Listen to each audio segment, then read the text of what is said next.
В советское время было 3 фестиваля, 3 в одном. Фестиваль полнометражных художественных фильмов, фестиваль документальных фильмов и фестиваль детских фильмов.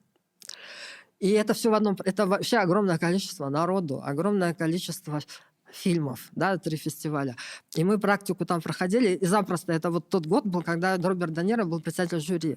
Молодой еще такой, симпатичный, красивый. Дюпардье тогда уже тоже ходил, но Габриэль Гарсия Маркес, потому что там был в программе фильм по его произведению. Мы сидели за соседними столиками, обедали. Да? Очень много людей западных, они приезжали на московский фестиваль, и вот мы запросто могли с ними общаться, там, смотреть эти фильмы. И это вот к вопросу как бы фестивальная составляющая моей деятельности. Да? Но еще раньше на первом курсе в ВГИКе тоже проходит ВГИКовский фестиваль. И мой первый фестиваль это был вот ВГИКовский фестиваль. Болгарских режиссеров мне сказали, вот у них возьми интервью.